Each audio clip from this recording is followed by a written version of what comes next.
పేరిట దేవుని బిడ్డని మీ అందరికీ కృప కలుగును గాక. ఆమెన్. పరిశుద్ధ గ్రంథంలో దేవుని వాక్యమును ధ్యానించుకుందాం. 37వ కీర్తన 30వ వచనము. నీతిమంతుల నోరు జ్ఞానమును గూర్చి వచించును, వారి నాలుక న్యాయమును ప్రకటించును. ఆమెన్. మనము న్యాయంగా ఉండాలని పలు సందర్భాలు ఆశపడుతూ ఉంటాం.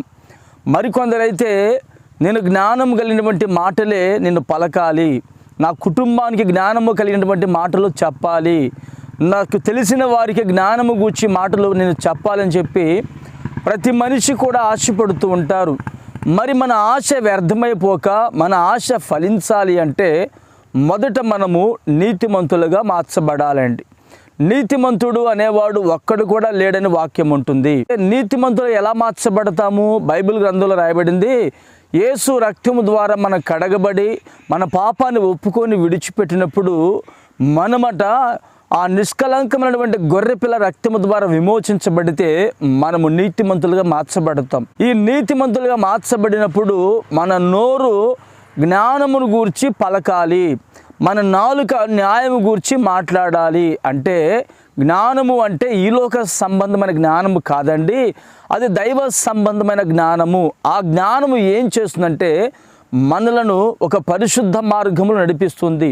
ఆ జ్ఞానం మన జీవితాలను, మన కుటుంబాలను ఆత్మీయంగా కట్టబడే విధముగా చేస్తుంది. మన నాలుక ప్రతి నిత్యము అన్యాయం గురించి మనం మాట్లాడకూడదు. ఎవరైనా అన్యాయంగా పలుకుతూ అన్యాయంగా వారు మాట్లాడుతుంటే వారికి మన సపోర్ట్ వెళ్ళకూడదండి. ఏది న్యాయమో ఏది అన్యాయమో మనం విచారించి లేక ఎంక్వైరీ చేసి న్యాయము పలికే వారి పక్షమున మనం నిలబడాలి. వాక్యం అంటుంది, నీతిమంతుల నోరు జ్ఞానము గూర్చి వచించును, వారి నాలుక న్యాయము గూర్చి మాట్లాడుతుంది. ఈ రోజున దేవుని బిడలముగా మన యొక్క నోరు జ్ఞానము అంటే బైబిలు జ్ఞానమైనది, దేవుని వాక్యము జ్ఞానమైనది, యేస జ్ఞానవంతుడని ఈ జ్ఞానాన్ని గురించి మనం ఎప్పుడైతే మాట్లాడతామో అప్పుడు యేసయ్య అనేక మంది ప్రజలకు ఈ జ్ఞానమైనటువంటి దేవుని వాక్యమును, జ్ఞానమైనటువంటి యేసయ్యను వారి కుటుంబాలకు అనుగ్రహిస్తాడు. మనం ఎల్లప్పుడూ కూడా న్యాయమును గురించి మనం పలుకుతూ న్యాయానుసారంగా మనం నడుచుకున్నప్పుడు ఒకానొక సమయంలో ఆ న్యాయమే మన పక్షమై మన జీవితంలో మనకు సపోర్ట్గా నిలబడుతుంది. ఇటువంటి కృప ప్రభు మనకు అనుగ్రహించును గాక. ఆమెన్. ప్రార్థన చేసుకుందాము.